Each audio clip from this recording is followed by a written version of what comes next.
Jake Morrison wiped sweat from his face as he finished fixing the air system in Section 12. The work was hard, but he liked it. The Harmony station was huge, and something always needed fixing. Jake had been working here for 2 years now, keeping the machines running while aliens from across the galaxy made deals and talked about trade. The station was like a small city floating in space. Different aliens walked the halls every day. Some looked like giant bugs. Others had blue skin and too many arms. Jake had seen creatures with wings, others with tentacles, and some that looked almost human but with strange eyes or skin that changed colors. Most aliens ignored Jake. He was just a human maintenance worker. Humans were new to the galaxy, and most aliens thought they were not very important.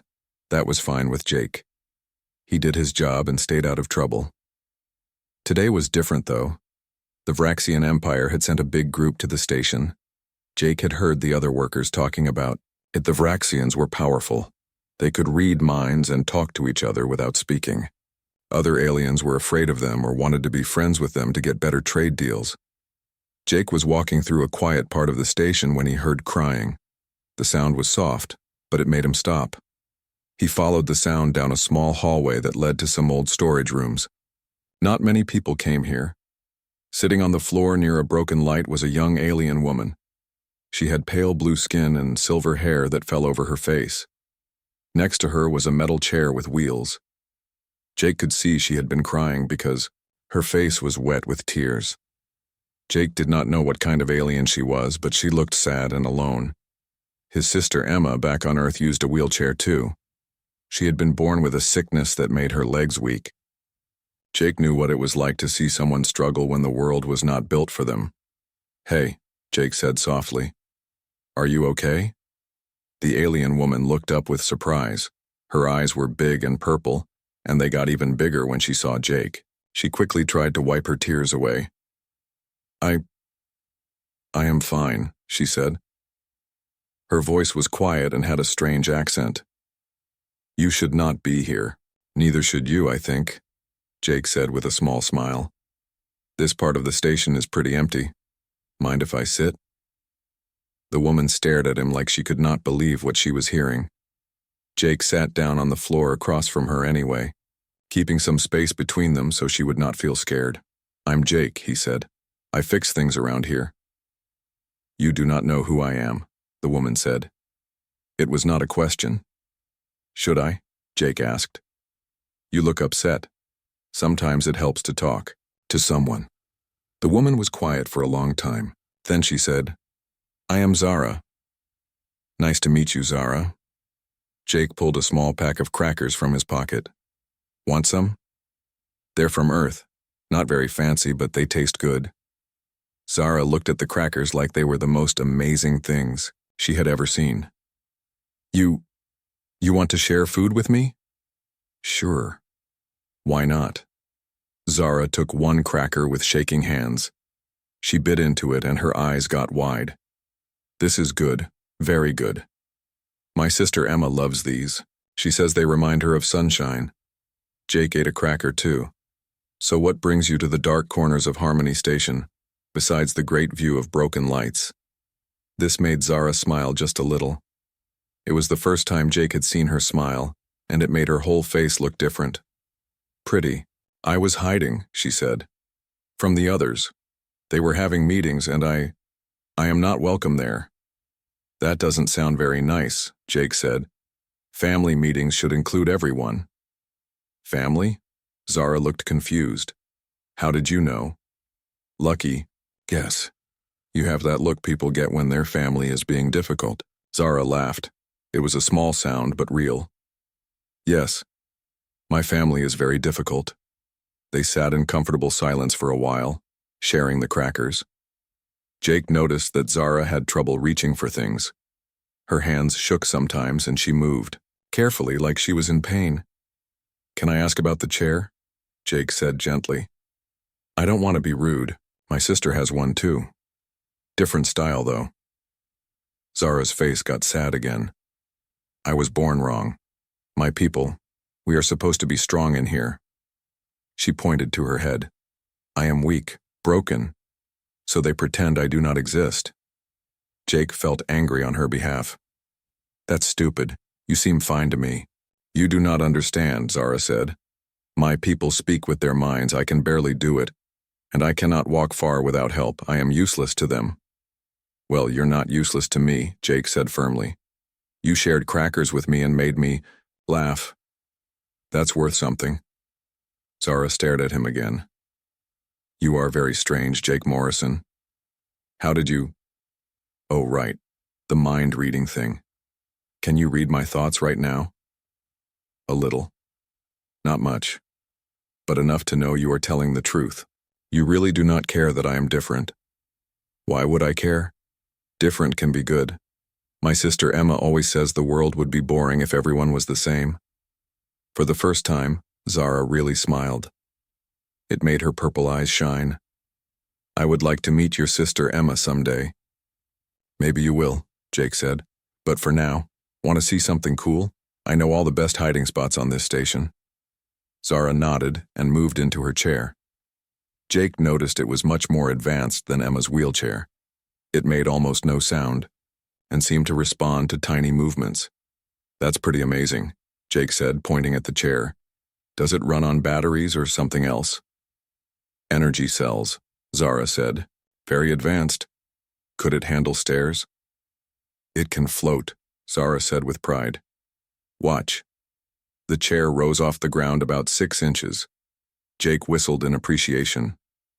Wow, Emma would love something like that. As they moved through the quiet halls, Zara asked, Why are you being kind to me? You do not even know me. Jake thought about it. Back home, people used to stare at Emma or talk about her like she could not hear them. It hurt her feelings. I guess I know what it's like to watch someone get treated badly for no good reason. You are not like other humans I have met, Zara said. How many humans have you met? 3. They all wanted something from my family, trade deals, military agreements, money. Well, I just want to be friends, Jake said. If that's okay with you. Zara was quiet for so long that Jake wondered if he had said something wrong. Finally, she spoke in a very soft voice.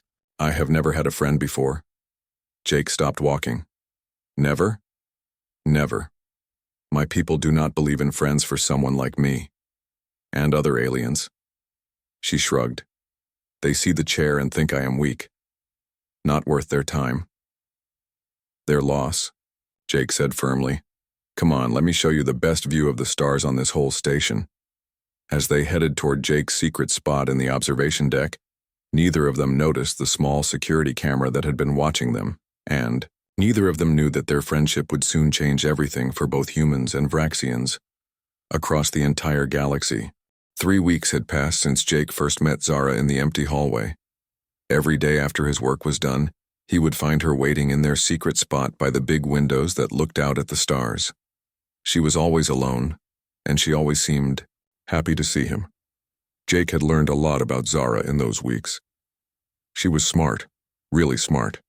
She could speak 6 different alien languages and knew more about space travel than anyone Jake had ever met. She also had a good sense of humor, once she got comfortable enough to show it. Today, Jake brought something special. He had been working on it in his small room for days. I have a surprise for you, he said, sitting down next to her chair. Zara's purple eyes lit up. What kind of surprise? Jake pulled out a small device. It looked like a mix between a phone and a tablet. I've been learning some of your language, the hand signals, I mean. Emma taught me sign language when we were kids, so it wasn't too hard to figure out. He moved his hands in the Vraxian signs for, hello, friend. Zara's mouth fell, open. Then tears started running down her face. But she was smiling too. You learned my signs? She whispered. Some of them.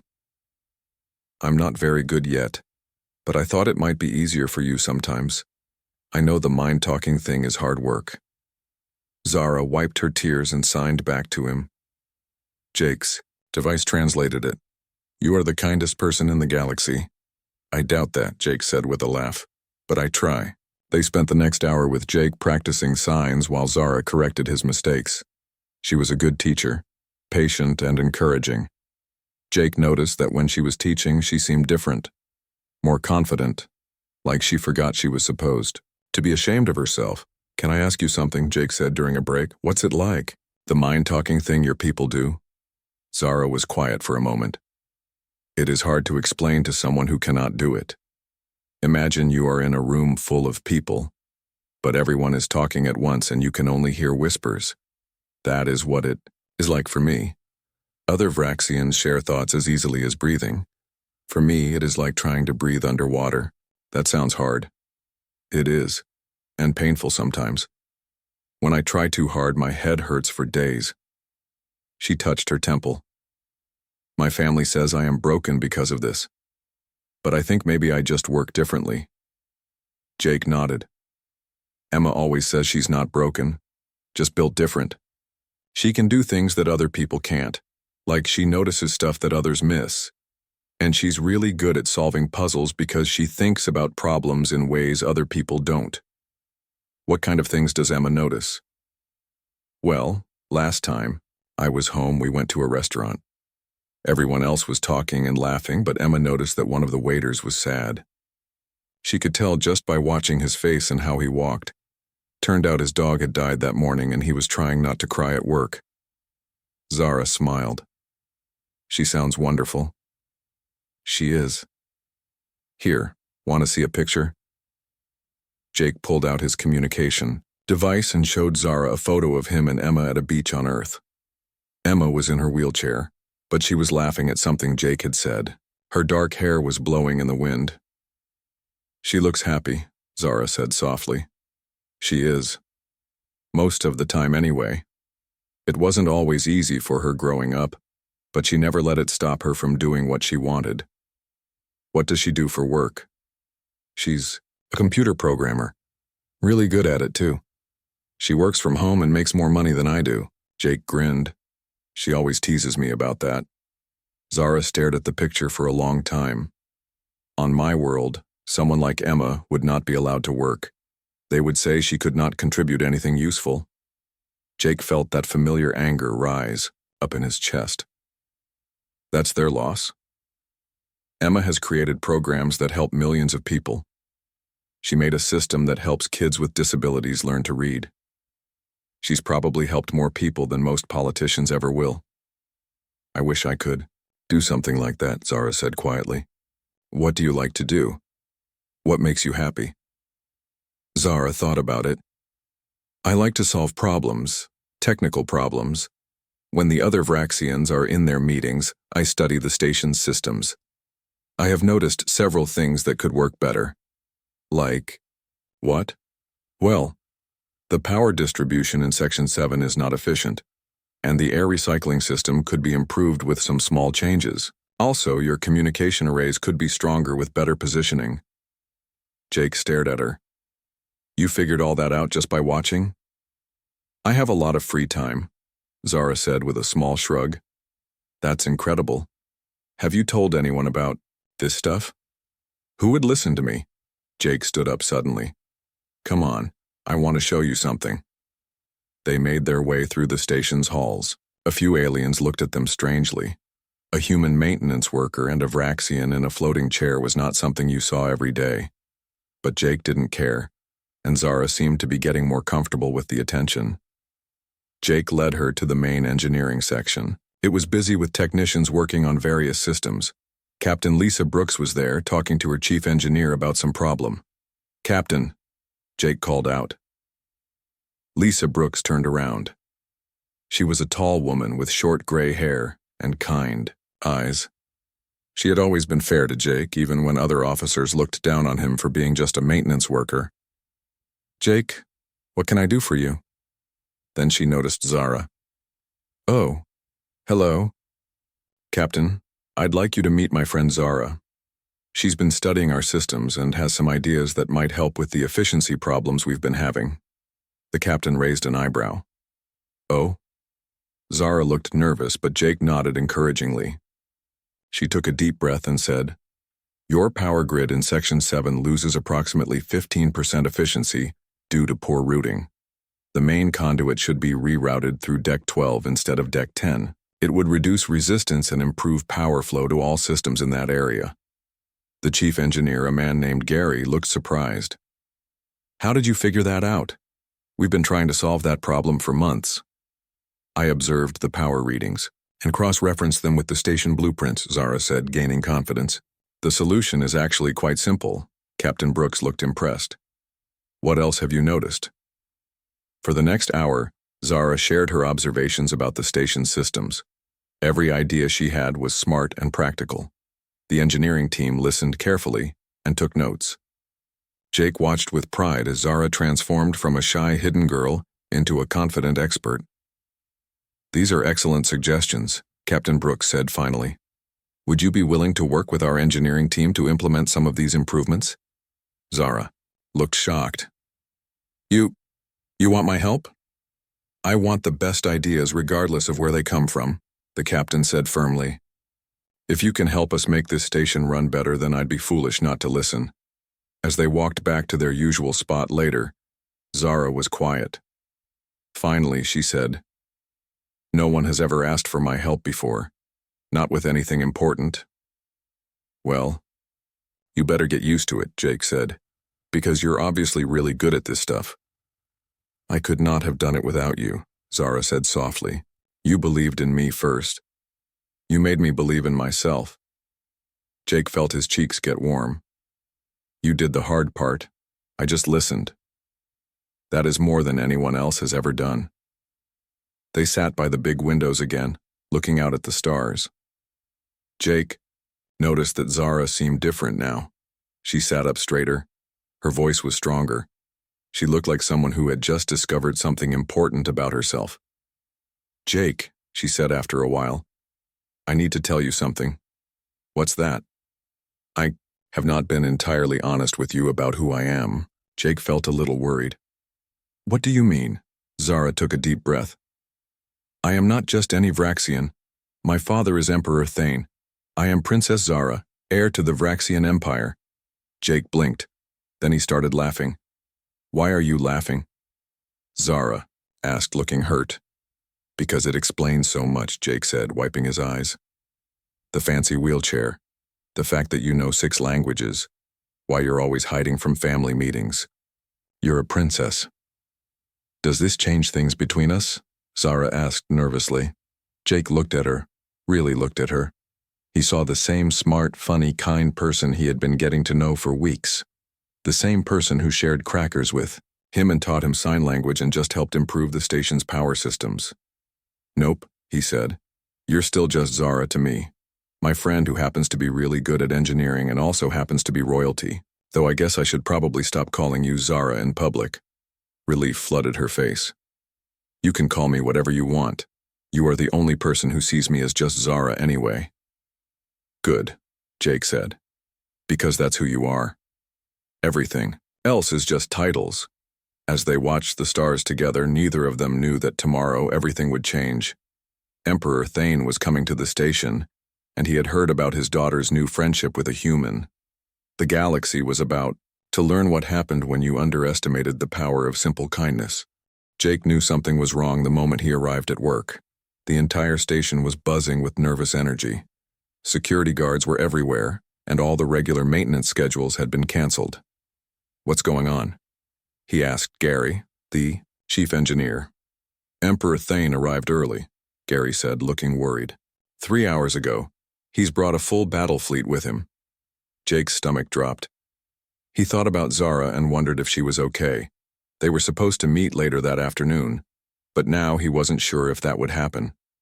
Jake Morrison. Report to Conference Room Alpha immediately, came an announcement over the station's communication system. Gary looked at Jake with concern. What did you do? I don't know, Jake said, but his heart was pounding. Conference Room Alpha was where they held the most important diplomatic meetings. Regular maintenance workers didn't get called there unless something was very wrong. Jake made his way through the station's halls. Every alien he passed stared at him. Some looked curious, others looked afraid. When he reached Conference Room Alpha, 2 large Vraxian guards were waiting outside the door.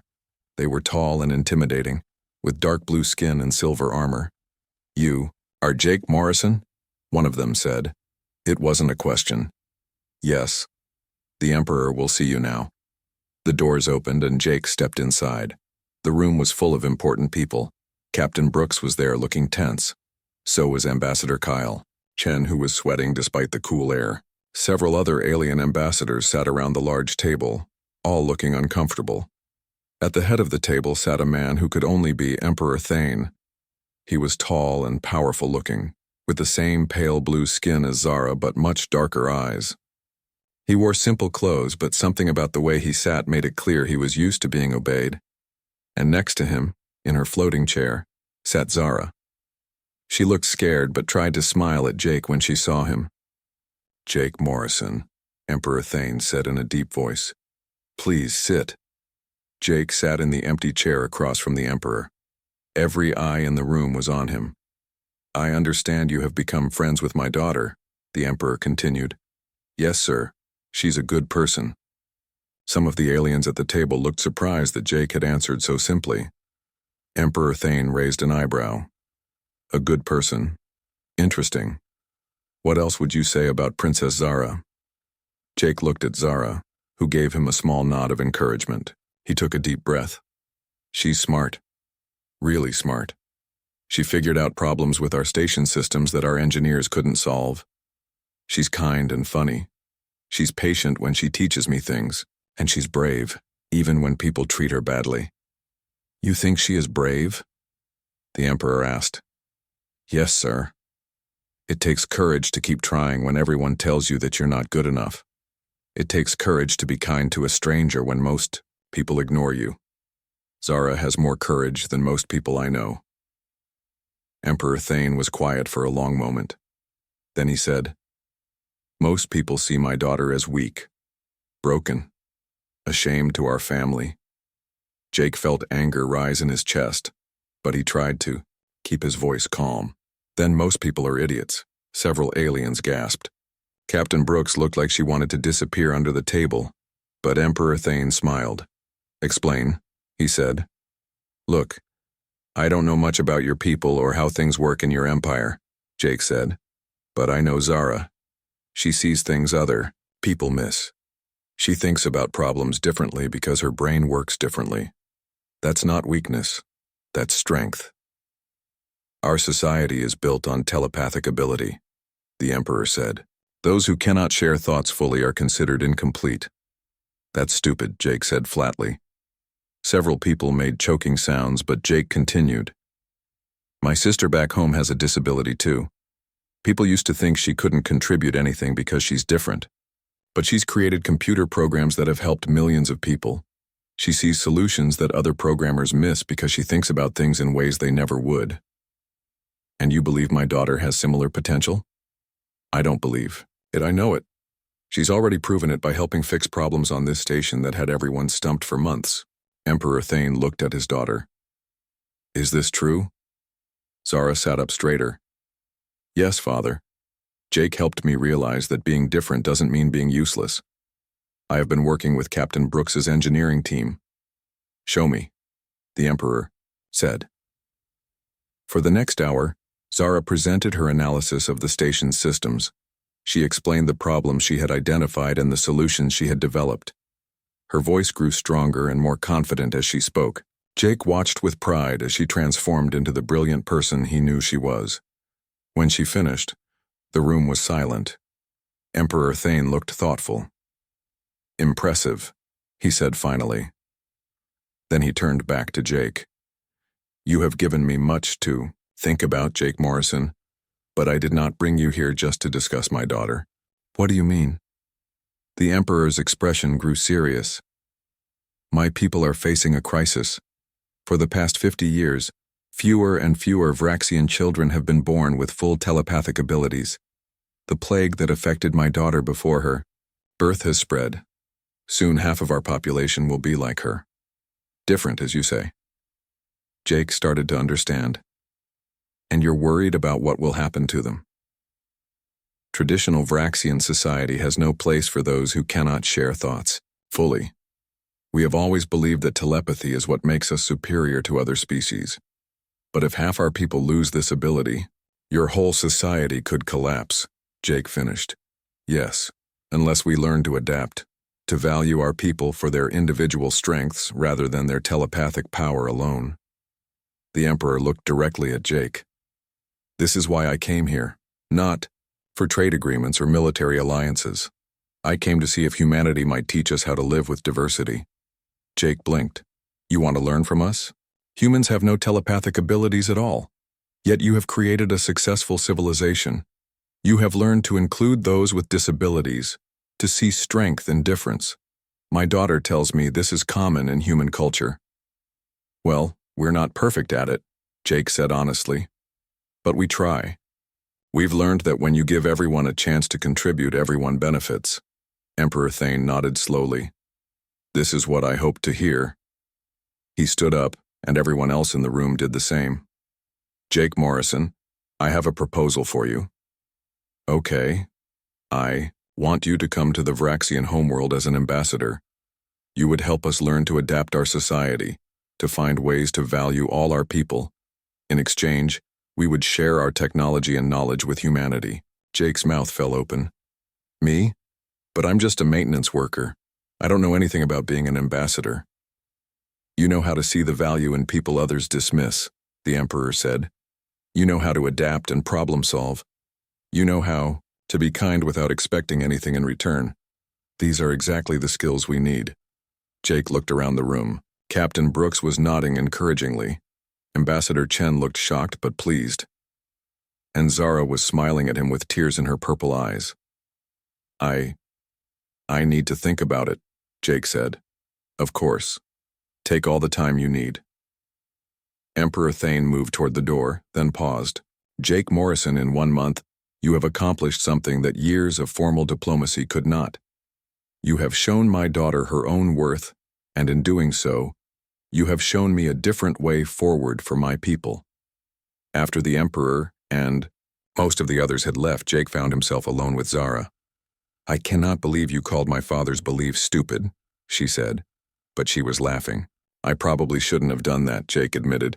But it is stupid, you're amazing, and anyone who can't see that is an idiot. You would really come to my world? Leave your home, your sister, everything you know? Jake thought about it. I don't know yet. It's a big decision. But he looked at her, at this brilliant, kind, beautiful person who had become so important to him. I think maybe some opportunities are too important to pass up. Zara reached out and took his hand. Whatever you decide. Thank you. You have given me something I never had before. What's that? Hope. For the first time in my life, I believe I might actually be able to help my people instead of being a burden to them. Jake squeezed her hand gently.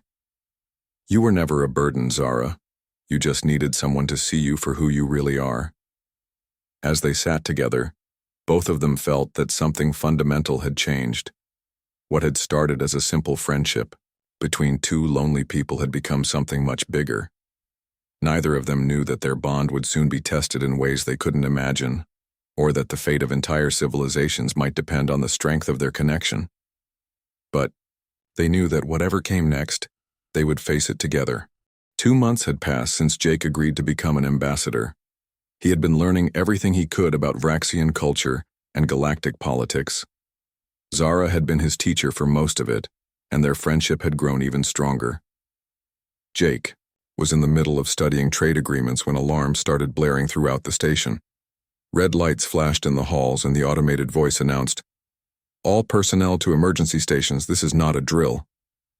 Jake ran to the command center where he found Captain Brooks and her staff working frantically at their stations. Emperor Thane was there too, along with several other alien leaders who had been at the station for ongoing negotiations.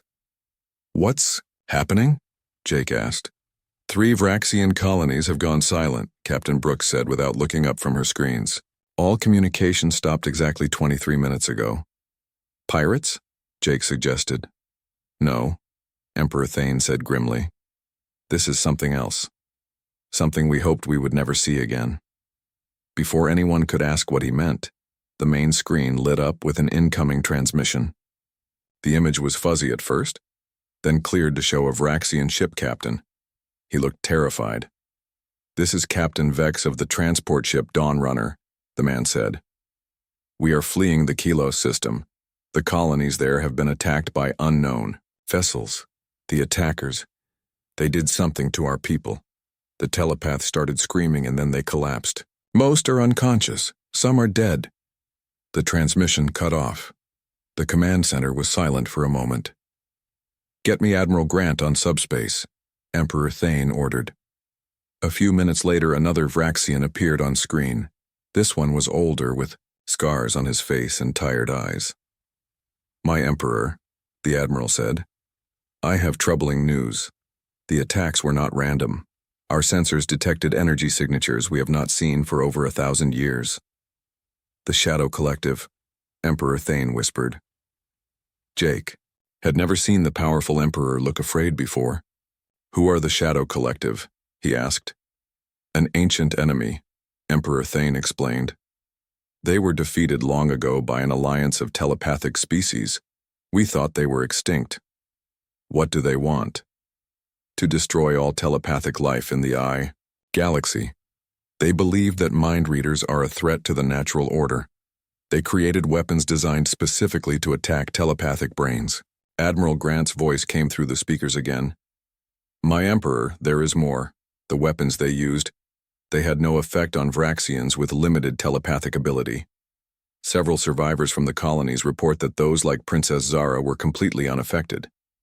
Jake looked at Zara, who had been quiet through all of this. Her purple eyes were wide with shock. You mean the people everyone thinks are broken are actually immune? Jake asked. It appears so, the Admiral confirmed. The Shadow Collective. Weapons are designed to overload telepathic pathways. Those with weaker telepathy are protected by their very limitations. Emperor Thane turned to his daughter.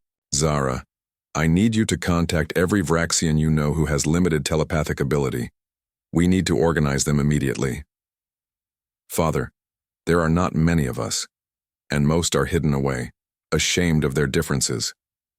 Then we must find them, and convince them to help. They may be our only hope of fighting back. Jake's mind was racing. Wait. If the Shadow Collective is targeting telepaths, what about humans? We don't have any telepathic ability at all. That is both good and bad news. Emperor Thane said, good because you are completely immune to their mental weapons. Bad because they consider non-telepathic species to be primitive and worthless. They will try to eliminate you to prevent you from interfering with their plans. Suddenly, the station shook violently. More alarms started blaring. Captain, one of the officers called out. Unknown ships dropping out of hyperspace. They're not responding to our signals. The main screen switched to show the space around the station. Dark, angular ships were appearing from nowhere. They looked like nothing Jake had ever seen. All sharp edges and glowing red lights. Shadow Collective vessels, Emperor Thane confirmed grimly. How many? Captain Brooks asked. 17. No, 22. They're still coming. The station shook again as the first weapons fire hit the shields. All hands prepare for battle, Captain Brooks announced over the intercom. This is not a drill. Jake found himself thinking of Emma back on Earth. If the Shadow Collective succeeded in destroying all telepathic species, would they come for humanity next? Jake, Zara said urgently. I need your help. What do you need? I can contact other limited telepaths across the galaxy, but I need a way to amplify my signal. Your human technology might be able to help. Jake nodded and led her to the engineering section. The station continued to shake under attack as they worked. Jake combined human communication equipment with Vraxian telepathic amplifiers, creating something that had never been built before. Try now, he said. Zara placed her hands on the device and closed her eyes. Jake watched her face strain with concentration. After a few minutes, she opened her eyes and smiled. I reached them. Hundreds of limited telepaths across dozens of worlds. They are scared, but they are willing to help. What can they do from so far away? More than you might think. Watch. Zara closed her eyes again and touched the amplifier.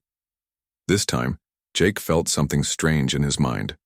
Not thoughts exactly, but emotions. He could sense other minds connecting to Zara's, forming a network of consciousness that spanned the galaxy. On the main screen, something amazing was happening. The Shadow Collective ships that had been attacking in perfect coordination suddenly seemed confused. Some stopped firing, others turned in the wrong directions. "What's happening to them?" Captain Brooks asked. "My network is interfering with their communications," Zara explained, still concentrating. "The Shadow Collective uses a form of artificial telepathy to coordinate their fleets. We are creating static in their signals." But the effort was clearly exhausting her.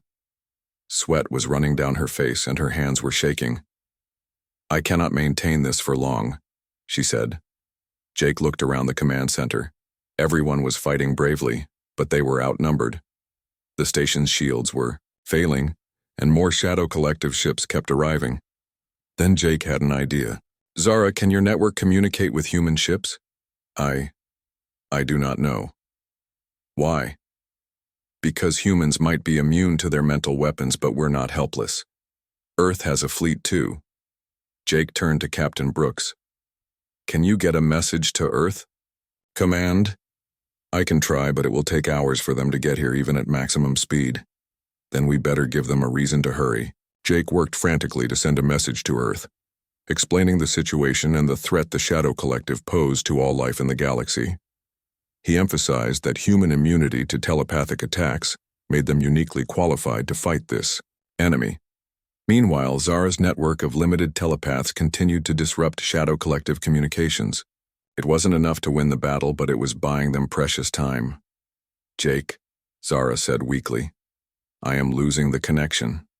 Too many of our people are exhausted." Jake knelt beside her chair and took her hand.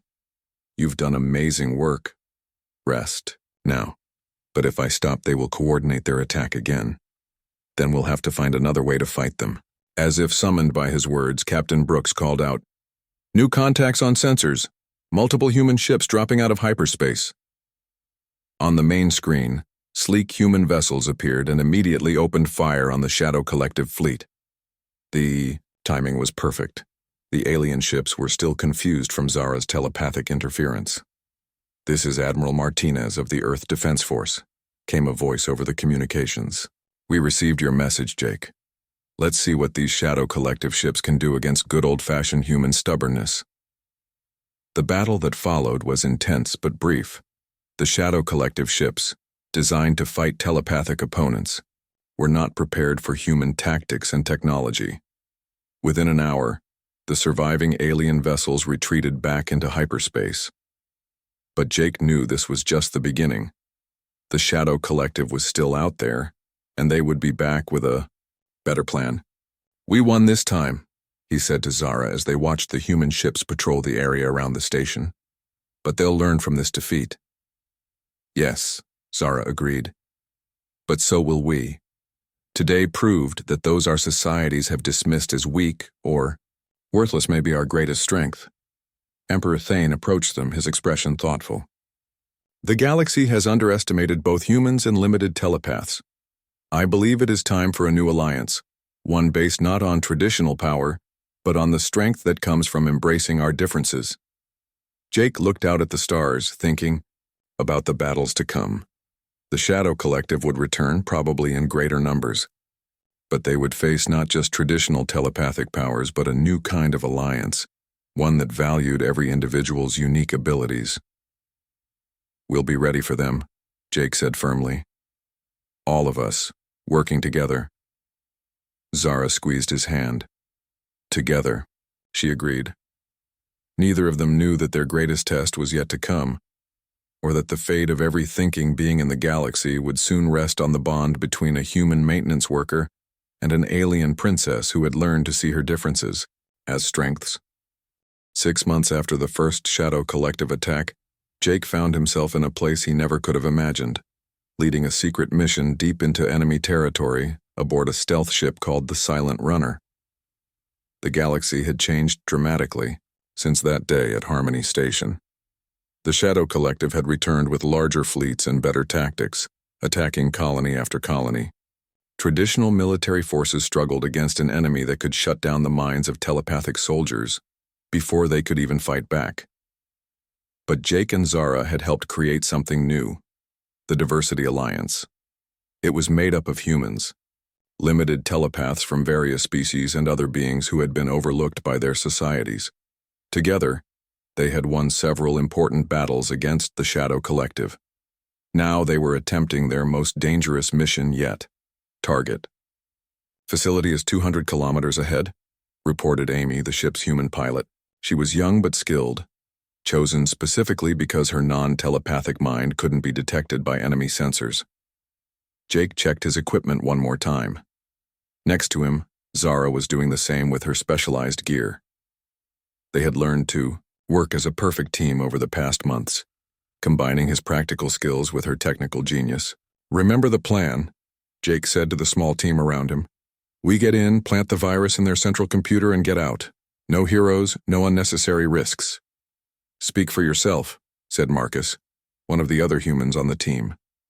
"I've been wanting to punch some Shadow Collective faces for months." Despite the tension, Jake smiled. Marcus was a former soldier who had lost his brother in one of the early attacks. He had volunteered for this mission before Jake had even finished explaining. "Are you sure this virus will work?"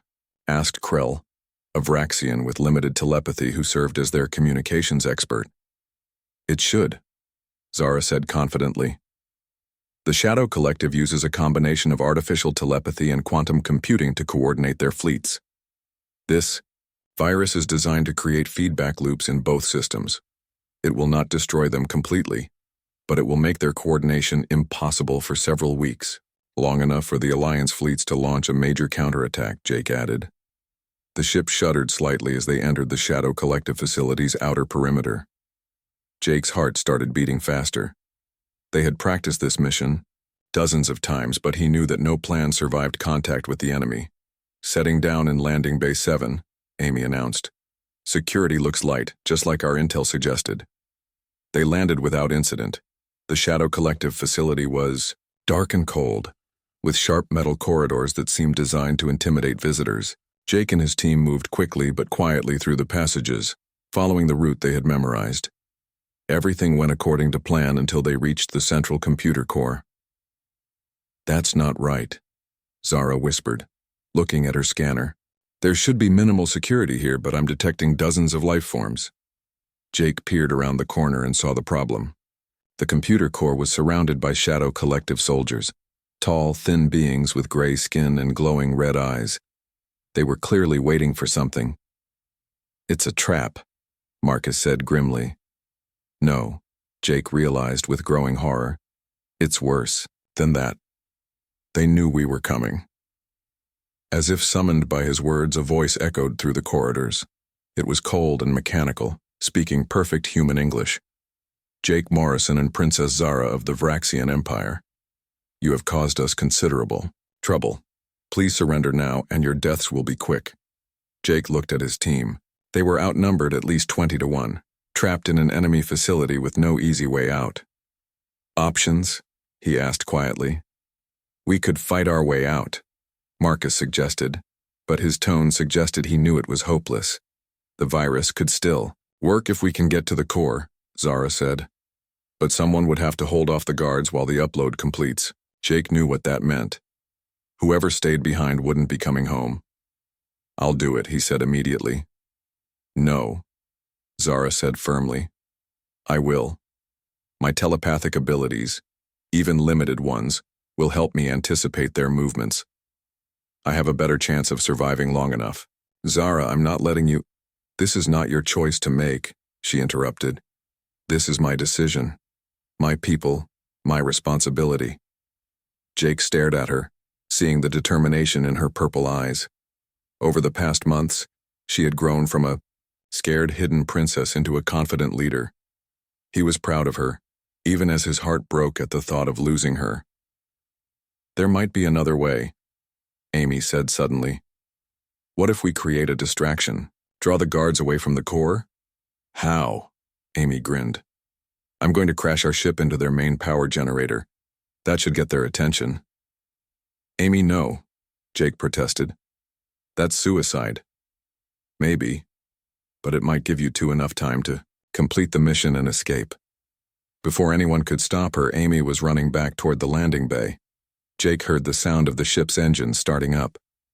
She's really going to do it, Marcus said with admiration. Then we better make it count, Jake replied. Zara, how long do you need to upload the virus? 5 minutes minimum, maybe 8. Then let's move. The explosion, when it came, shook the entire facility. Emergency lights started flashing, and alarms began blaring. Just as Amy had predicted, most of the guards ran toward the power generator to investigate the damage. Jake and his team sprinted toward the computer core.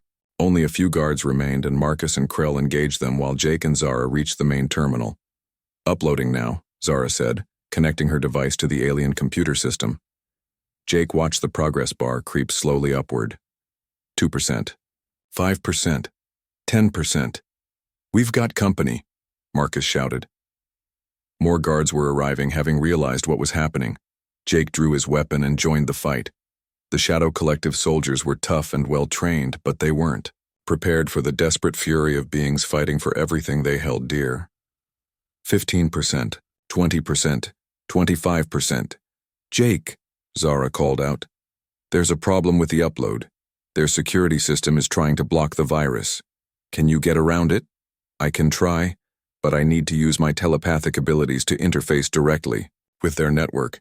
It will leave me vulnerable. Jake shot down another guard and ran to her side. Do it. I'll protect you. Zara closed her eyes and placed her hands directly on the alien computer. Jake could see her body tense as her mind connected with the Shadow Collective's artificial telepathy network. 50%, 60%, 70%. But the effort was clearly taking its toll on Zara. Blood was running from her nose and her hands were shaking. Almost there, she whispered. Suddenly, Jake felt something strange in his own mind. It was like a whisper, but not quite. He realized that Zara's telepathic efforts were so intense that even he could sense them. And through that connection, he felt something else. The Shadow Collective's network wasn't just artificial. It had a consciousness of its own. A vast, cold intelligence that hated all life and wanted nothing more than silence in the galaxy. That intelligence had noticed Zara's intrusion, and it was fighting back. Jake saw Zara cry out in pain as the hostile mind attacked her. Without thinking, he reached out and grabbed her hands, adding his own strength to hers. Somehow, impossibly, it worked. Jake's completely non-telepathic mind created a barrier that the Shadow Collective consciousness couldn't understand or penetrate. Together, he and Zara pushed through the network's defenses. 90%, 95%, 100%. Upload complete, Zara announced, then collapsed. Jake caught her as she fell. Her eyes were closed, but she was still breathing. Time to go, Marcus shouted. He and Krell had managed to hold the corridor, but more guards were coming. Jake picked up Zara and ran. Her floating chair had been damaged in the fighting, so he carried her in his arms. The team fought their way back through the facility as it continued to shake from Amy's sabotage. They reached the landing bay to find Amy waiting for them in a stolen Shadow Collective shuttle. Thought you could use a ride, she said with a grin. Turns out their ships have really good ejection systems. As they escaped into space, Jake looked back to see the Shadow Collective facility in chaos. Ships were crashing into each other, unable to coordinate properly. The virus was working exactly as planned. Zara opened her eyes as they reached safe space. Did we succeed? We succeeded, Jake confirmed, squeezing her hand gently. The Alliance fleets are already moving to take advantage of the confusion. This could be the turning point in the war. Good, Zara said weakly. Then she looked at him with wonder. Jake, what you did back there, you connected to the telepathic network somehow. I do not understand how that is possible. Jake didn't understand it either, but he had a theory. Maybe it's not about having telepathic abilities, maybe it's about connection, about caring enough about someone to share their burden. Over the following weeks, the war against the Shadow Collective turned decisively in favor of the Diversity Alliance. Without their perfect coordination, the enemy fleets were defeated one by one. The few surviving Shadow Collective ships retreated to the far edges of the galaxy, possibly never to return. But the victory was about more than military success. The war had proven that strength came not from conformity, but from diversity. species that had previously dismissed their disabled, or differ.